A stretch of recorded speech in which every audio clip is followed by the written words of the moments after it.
අපිට බාධාව පිණිස පවතින බලවත් දෙයක් තමයි අනුන්ගේ අඩුපාඩු දකින්න එක.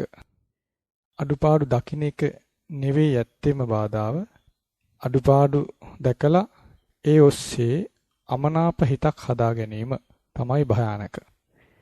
එතකොට අඩුපාඩු දැකපු පමණින් අපිට ඒක බාධාවක් වෙන්නේ නැහැ. අන් අයගේ අඩුපාඩු දැකලා ඒ ඔස්සේ තමන්ගේ හිතේ අමනාප හිතක්, ගැටුණ හිතක්, අකමැති හිතක් ඉපදිනවා නම් ඒක අපට අතිශයින්ම ලොකු අනතුරක්. ඒ බඳු දෙයක් අප තුළ තිබෙනවා කියලා දැකලා ඒක දුරු කරගන්න යම් කෙනෙක් කල්පනා කළොත්, මහන්සි වුණොත් ඒක නිවන් මාර්ගට බලවත් උපකාරයක් වෙයි. අදුම වශයෙන් මේ ජීවිතයේ සුවපහසුවෙන් ඉන්න හරියක උපකාර වෙයි. මේ ජීවිතයේ ඒ ආකාරයේ සුවපහසුවක් වින්දොත් යම් කෙනෙක් එයාට ඊළඟ ජීවිතයේ සුගතියට යන්න පුළුවන් වෙයි. ඒ නිසා මේ උවදුර තේරුම් ගන්න. මේ උවදුරෙන් බේරුණොත් එයාට දිනන්ට හොඳටම පුළුවන්කම තියෙයි.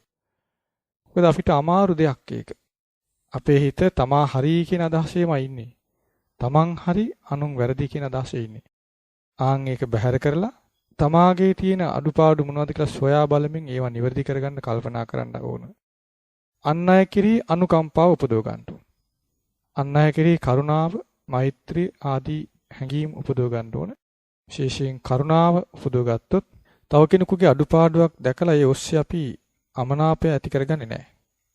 අපි තව කෙනෙකුගේ අඩුපාඩුවක් දැකලා ඒ ඔස්සේ අමනාපය හදාගත්තොත් අපි තුල අකුසලයක් හටගෙන ඉවරයි. එතකොට එයාත් වැරදි අපිත් වැරදි. දෙන්නම සමහරට ටික කලකදී එයා ඒ අඩුපාඩු හදාගයි. අපි හදාගත්ත එක ගෙවා ගන්න බැරි වෙයි. ඇයි අරක සිහි කර කර ඉන්නවා. ඒකම වැඩි කරගෙන අපේ හිත කෙලස ගන්නවා. සමහරට ඒක අඩුපාඩුකුත් නෙවෙයි ඒක. නෙවෙයි වෙන්න පුළුවන්.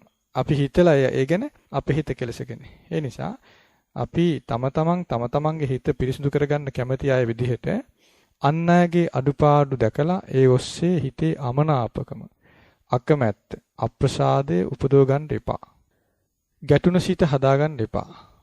ඒ තමා හරි කියන අදහසේ ඉන්නකොට තමයි ඒක වෙන්නේ. නිතර හිතන්න මම නිවැරදි වෙන්න ඕනේ කෙනෙක්. මම හැදෙන්න ඕනේ කෙනෙක්. අන් අයත් හැදෙනවා නම් හොඳයි කියන අදහසේ අපි හිටියොත් ඒ වගේම අන් අය කෙරෙහි අනුකම්පාවෙන් අපි කල්පනා කරන්න අපිට දක්ෂ වුණොත් කෙනෙකුගේ අඩුපාඩුවක් ඔස්සේ අපි ගැටෙන්නේ නැහැ. ඉතින් ඒ ස්වභාවය දැන්ම හදානුගත්තොත් ඉදිරියට හදා ගන්නවා කියන එක අපිට කරන්න බැරි වෙලා යයි. ඒ නිසා යම් කෙනෙකුගේ අඩුපාඩුවක් දැක්කොත් ඒ පුද්ගලයා කෙරෙහි අනුකම්පාව උපදව ගන්නද. එතකොට අපිට පුළුවන් කුසල් සිතින් වාසය කරන්න. එහෙම නොවුනොත් අපිට අතිශයින් භයානක වූ ස්වභාවයන් කරා අපේ හිත පිරිහිලා යන්න පුළුවන්.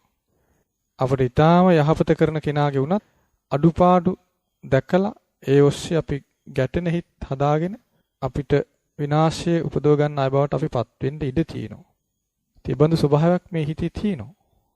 හිත කියන්නේ නරක පැත්තට ගියොත් විනාශයි. අතිශයින් විනාශයි. ඒ නිසා ඒ නරක පැත්තට යන්න තියෙන ඉඩ කඩ වහගැනීම පිණිස තමයි මේ කාරණේ අපි ශීකල දෙන්නේ. අඩුපාඩු දැකලා අකමැති හිත හදා ගැනීමෙන් උපදින්නේ පටිගය. ඒක පුංචිවර තේරෙයි. අපිට තේරෙන්නේ නැහැ. ඒක දියුණු වෙලා ගිහිල්ලා මහා බලවත් එකක් වඩටපත් වුනහම අපි විනාශ වෙලා යනවා අපිම දන්නේ නැහැ. අර ගින්නට අහුවෙච්ච පුංචි සමනලයක් පිච්චලා යන්නේ ඊටත් වඩා වේගෙන් අපි විනාශ වෙලා යනවා.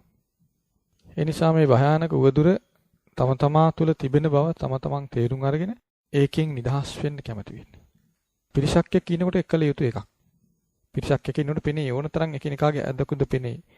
එතකොට මේ හිතාමතා හදා ගන්න. හිතාමතා දැන් ඒව හදානගත්තොත් පස්සේ හදාන්න බෑ. ඒ විදිහට අපි සකස් වුණොත් අපිට අනාගතේ සතුට වෙන්න පුළුවන් දෙයක් තියෙයි. එහෙම නැති වුණොත් අනාගතේ තියා වර්තමානත් සතුට වෙන්න පුළුවන් කමක් ලැබෙන්නේ නැහැ. වර්තමානයේ සතුට වෙන්න බැරි නම් අනාගතේ සතුට වෙන්න පුළුවන් කමක් නැහැ. ඒ නිසා අපි වර්තමානයේ අකුසල් දුරු කර ගැනීමට මහන්සි වුණොත් ඒ ඔස්සේ වර්තමානයේ සතුට වෙන්න පුළුවන්. මං යහපත් දෙයක් පුරුදු වෙනවා කියලා අනාගතයේ සතුට උපදී. ඒක සිද්ධ වෙයි. ඒ නිසා අපි මේ සියලු දෙනාටම අන් අයගේ අඩුපාඩු දැකලා ඒ ඔස්සේ හිතේ අමනාප ගති ඇති වන හිත් දුරු කරගෙන අන් අයගේ අඩුපාඩුවක් දැක්කොත් ඒ කෙනා කෙරෙහි අනුකම්පාව උපදවා ගන්න පුළුවන් ඒ ගුණවත් වූ සිත් ඇති කර ගැනීමට භාග්‍ය, ධෛර්ය, වාසනාව, හැකියාව, කැමැත්ත ඉපදේවා කියලා අපි ප්‍රාර්ථනා